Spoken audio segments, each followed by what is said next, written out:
Ladies and gentlemen, boys and girls, back with the one wheel, two wheels. Today we are in Colchester. Ooh, yeah, we're in Colchester. Just been to see me little girl. Say little girl, she's fucking as tall as me and she's 20. But yeah, dropped off a very late Christmas present because she left it at mine. Not a Dinlo.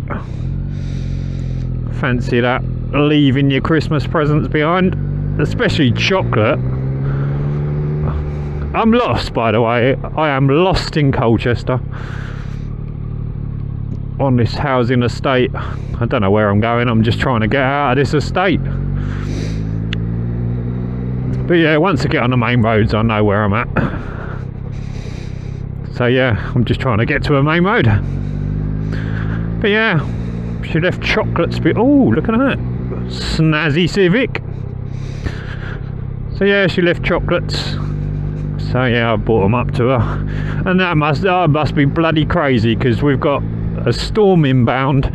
We've got rain later on, but currently what we're experiencing is wind.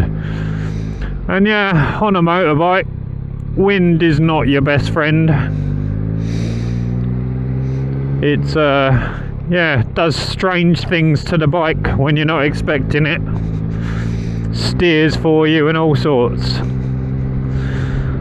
So yeah, the ride up here was interesting on the A12, sitting at the speed limit and yeah, being steered.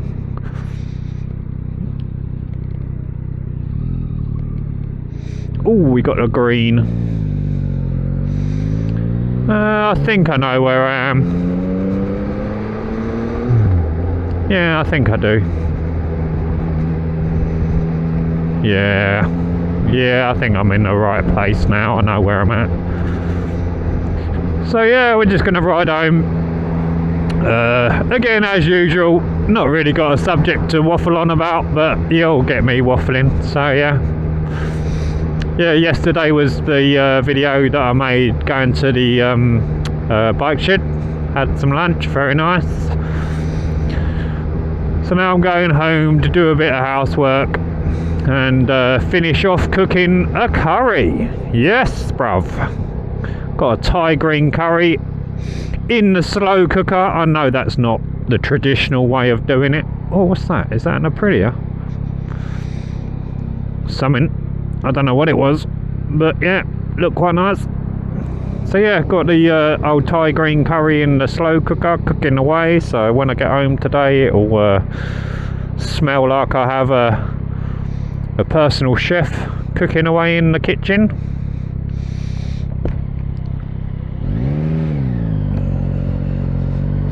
Look at this cheeky fucking the Beamer.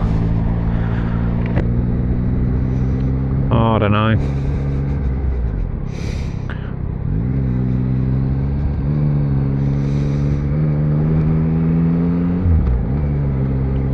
Yeah, so yesterday I was heading to Basildon to meet up with the boys, and Yamaha saved my life. So as I've explained in previous videos, yeah, I am a reasonably new rider now. I've been riding for just over a year. And so yesterday morning I went to meet up with the boys, and as I was leaving my hometown, you go underneath a dual carriageway on some roundabouts, and then there's another dual carriageway heading toward Basildon. So I had a Tesla, always Teslas, I had a Tesla right on my back wheel. So as I went round the roundabout and accelerated quite vigorously because, you know, Tesla, yeah, the back wheel decided to step out. Now, cars, I can deal with that. I'm very used to having a very powerful rear wheel drive car because that's what I drive. And yeah, I can understand what you do, how you do it, you know, what happens when your arse end steps out, and what you're supposed to do to correct it or to keep it there, you know, have a bit of fun on the wet roundabouts. But yeah, on a motorbike, it's not something that I expect to happen or that I ever want to happen. And when it did, yeah, my little bumhole clenched a little bit, and yeah, but like I say, Yamaha, this 6-axis IMU thing stepped in and drifted for me. It was literally hanging the arse end out like I was James Dean, you know, just sliding, and I was like, what? Yes! And yeah, it was kind of exhilarating and amazing and fantastic, as well as terrifying, you know, butt pucker moment for sure. So yeah, that was the first experience of my arse end stepping out on a motorbike. And yeah, if I can help it, I don't really want that to happen again. I know these computer aids are there to save you, and that it did, but I do also understand that they are a measure that can only do so much. So it's not like I really want to test this out on a regular basis, you know. I don't really want to become some sort of electronic drift demon on a motorbike.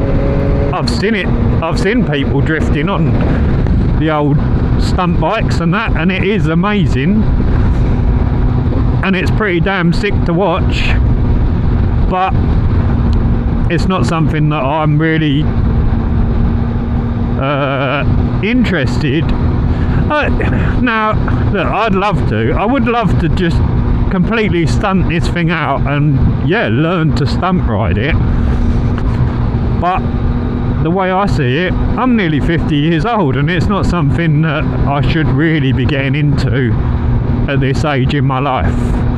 Don't get me wrong, when I was a kid, a youngster, let's say, I used to go mountain biking, and I was a lunatic. Like, I'd think nothing about jumping 6 foot in the air and sticking my legs out.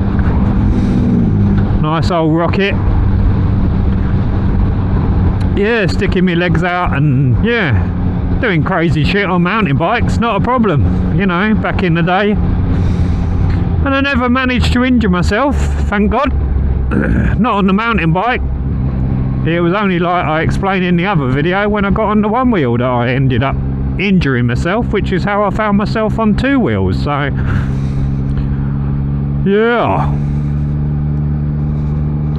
yeah, so stunt riding is definitely interesting.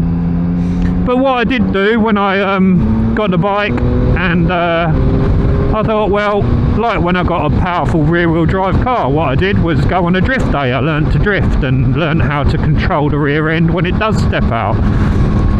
So I went to the stunt asylum and did a wheelie day, learning how to wheelie the bike. And what that taught me is that I don't need to be wheeling. It's just not for me, you know. Yeah, it was a really good fun day, and yeah, I got the wheel off the ground, done a few wheelies, popped it up, had a bit of fun. But yeah, the learning how to wheelie also taught me that yeah, wheeling's not really for me. So yeah, thank you Yamaha, thank you very much indeed for your technology that stopped me from either sliding so far that I low-sided, or from the rear wheel gripping up and flipping me, you know, launching me up into the air with a high side.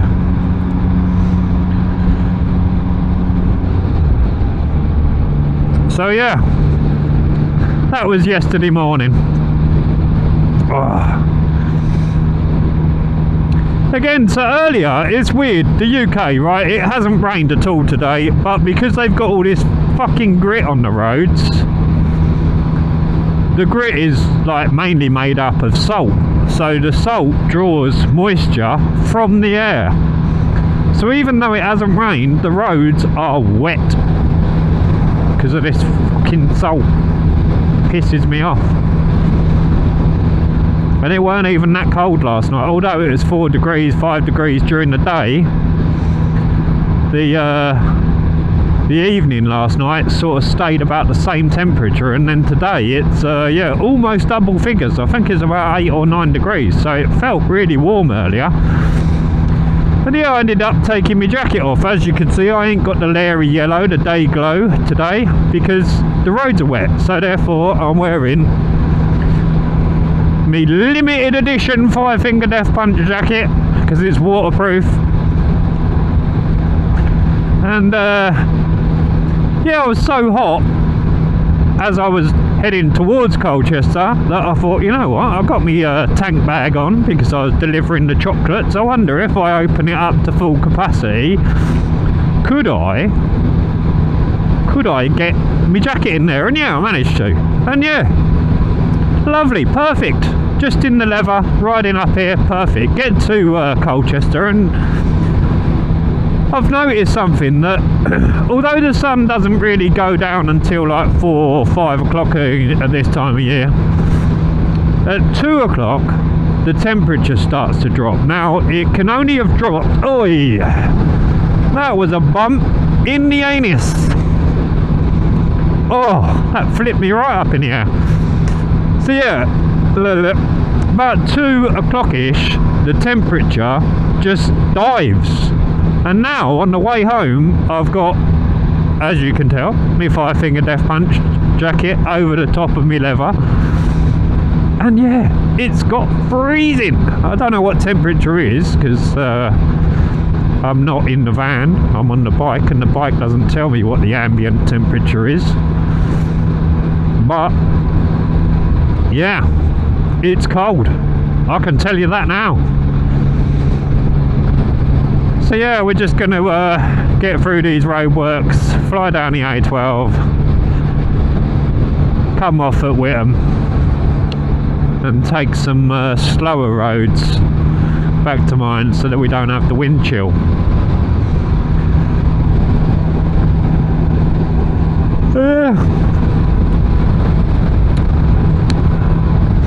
Yeah, I watched The Kitchen last night with my girlfriend on Netflix. I do like Kano. I think he's a great actor, and being a metalhead, you know, people would say, well, his music's definitely not your type, but there are quite a few different Kano songs that I do enjoy listening to. Like I've said before, I listen to anything, and yeah, I do own a couple of his albums. And for you American viewers, Kano is like the OG grandfather don of British grime music, you know. It's kind of like rap, but not. It's British, and it's what our boys do. God damn, that wind is on another level. It's buffering me about all over the place. Yeah, and The Kitchen, yeah, the premise of the story was really good, but it was just, there was something a bit lackluster, you know. You were waiting for stuff to happen, and it didn't really happen. Don't get me wrong, it weren't a bad film, but it just weren't a great film. And considering that Kano was in it, and there were a few other actors from Top Boy, you know, as I've just mentioned, Top Boy, brilliant, absolutely brilliant. The Brotherhood films, adulthood films, kidulthood, is it something? I don't know. Those films, fantastic. But yeah, like I say, there was just something, like, it just needed to kick in. Like, it was all right, but it weren't great. So yeah, that's my recommendation. I suppose if I was to give it a score out of 10, I'd say 7 out of 10. 7 out of 10 seems like it, because it was a reasonably good film, just not brilliant.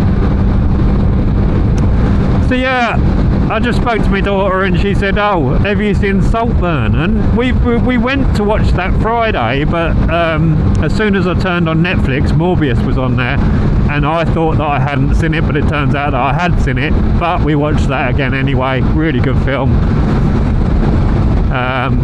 yeah, so we watched that, and then like I say, last night we was looking for Saltburn because my mate had told me it was on Netflix, and obviously it's not on Netflix, it's on Amazon. So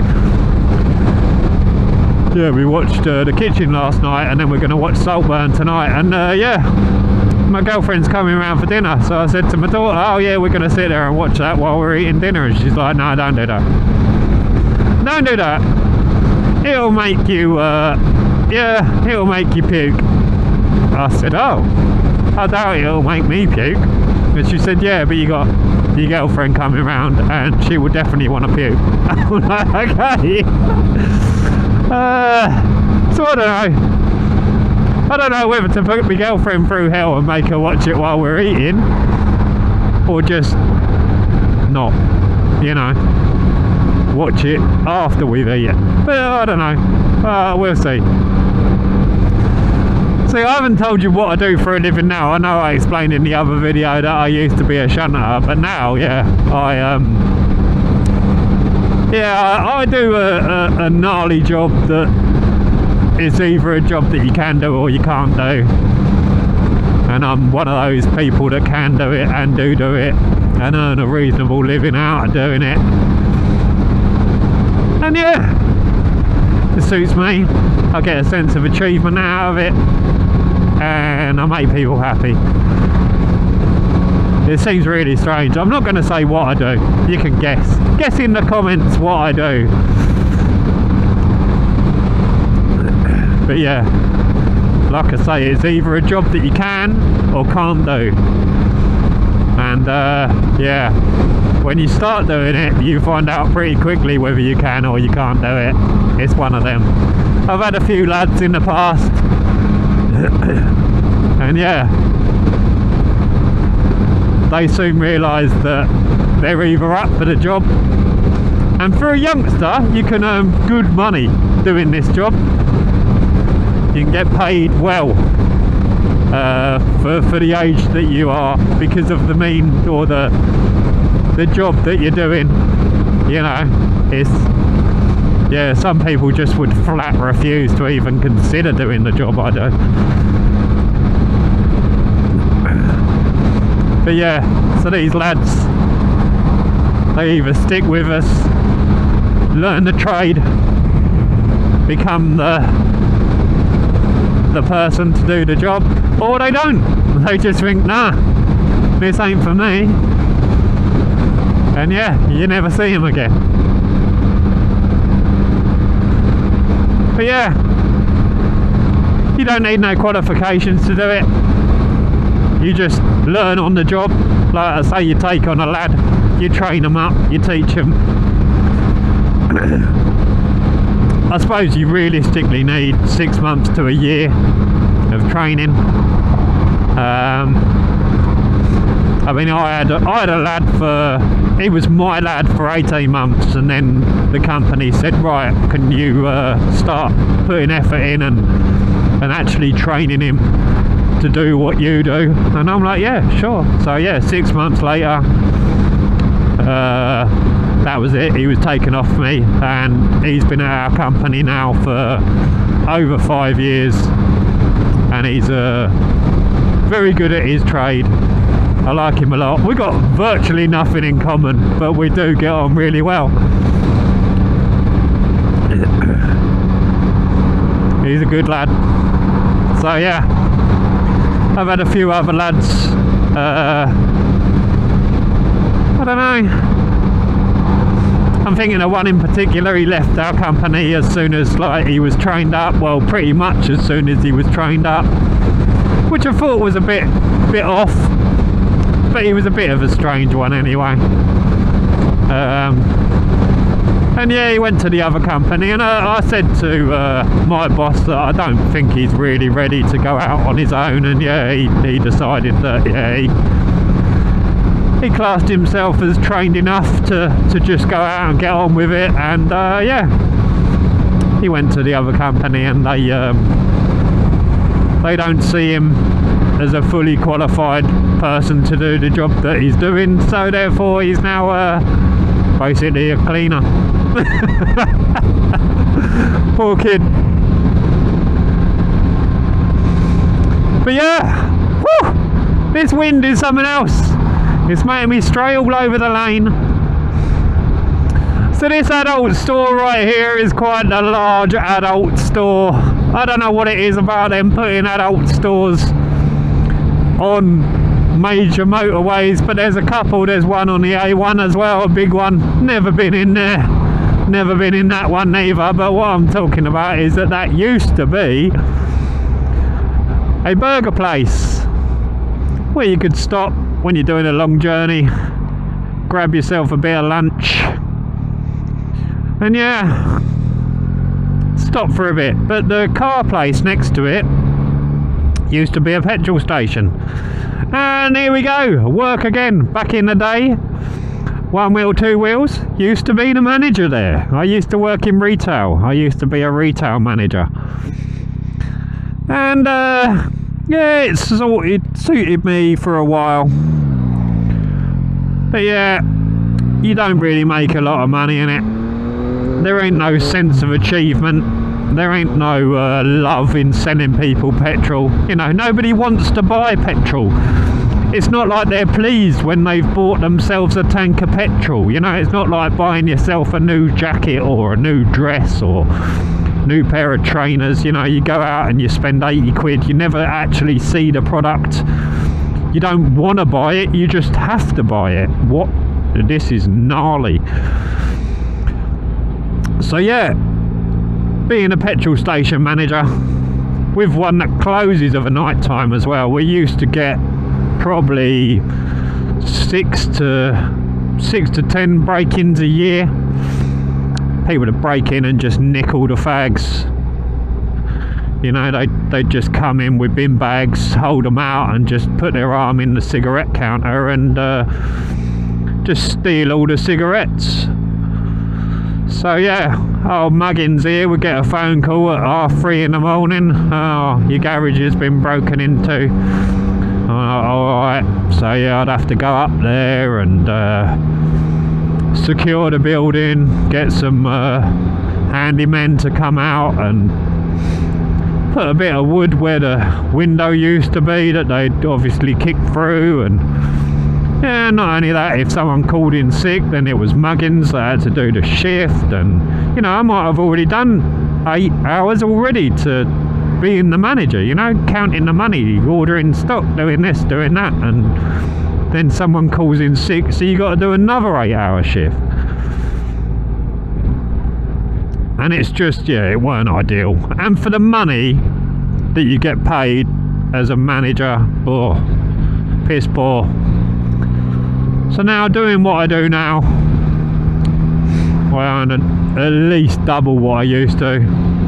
I mean, honestly, yeah, I used to earn double. I think it's closer to triple per year now that I earn to what I used to back then.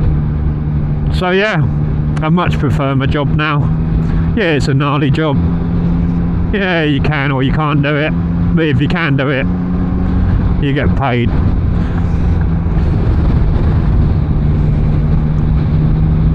Yeah, this wind is something else. I'll be glad to get home, let's put it that way. But yeah, little back way into Whittam. This is Rivenall. This is where my daughter was born, in Rivenall. So yeah, I've got a few other stories about Rivenall. But yeah, we'll catch up on them some other day. And I'm going to leave you now. And yeah, I'll catch up with you probably next weekend. I believe I've got a few things to do on the bike next weekend, weather permitting. Because there's always a possibility of snow at this time of year in England. Never normally lasts for very long, but the problem is that people can't drive when it's dry. You know, and it's a summer's day. Let alone when it rains, everybody slows down at least 10 to 15 mile an hour below the speed limit. It's fucking bollocks. And then when it snows, basically the whole country comes to a standstill. You got an inch of snow on the ground. No one knows what to do. No one knows how to drive. and I'm not being funny, but the council were not prepared for it neither. I don't know whether it's because they don't have the money for the gritters to go out and scrape the roads and do all that. You know, obviously we only every so often get snow, so we're not geared up to deal with snow. You know, it's not like we live in northern Canada and yeah, you get like 3 foot of snow every year for months on end. No. You know, obviously them guys, they're used to it. They know the snow's coming, they're prepared for when the snow's coming, and they know how to deal with it. And they get out there and they deal with it. Whereas in this country, it's like, oh my God, it's only gone and snowed. What are we going to do? Well, you know, it snowed before. Do what you did before. Only do it better. It's simple. But like I mentioned a couple of weeks ago, people do their jobs nowadays to just about satisfactory. No one goes above and beyond. No one wants to do their job brilliantly anymore. So yeah, we'll see what happens next weekend, and if it's dry and it's all good, then I will speak to you guys next weekend. Alright, you have a good one. See you later.